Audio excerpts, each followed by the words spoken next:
YouTube. After a long hiatus from Good Morning Britain, controversy quarter Piers Morgan returned to join co-host Susanna Reid in their brand new studio on Monday, and it didn't take long for him to bring up his favorite talking point.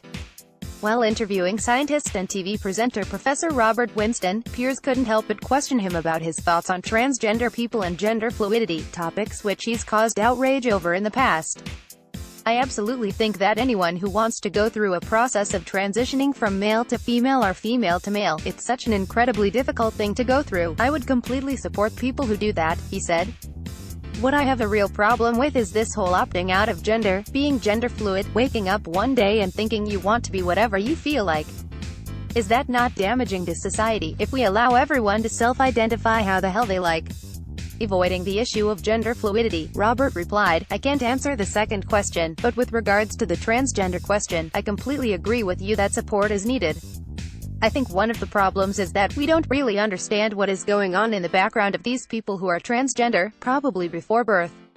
There are increasing evidence that there are hormonal and other influences which in fact dictate how people feel about their gender later on, not all people, but some, and I think it would be helpful to do more research in that area." It's certainly not the first time Piers has caused frustration over his comments on gender identity.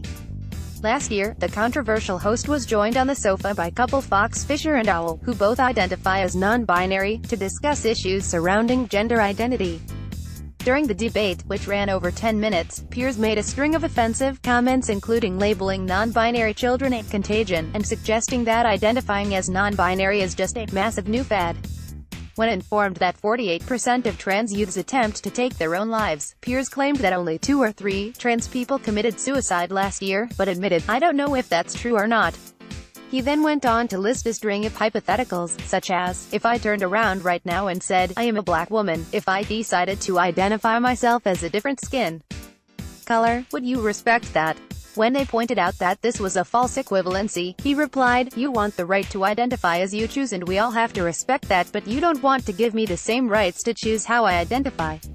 Al explained, "The problem is this is a hypothetical, intellectual discussion for you, but for us, it's our actual identities." AAA April.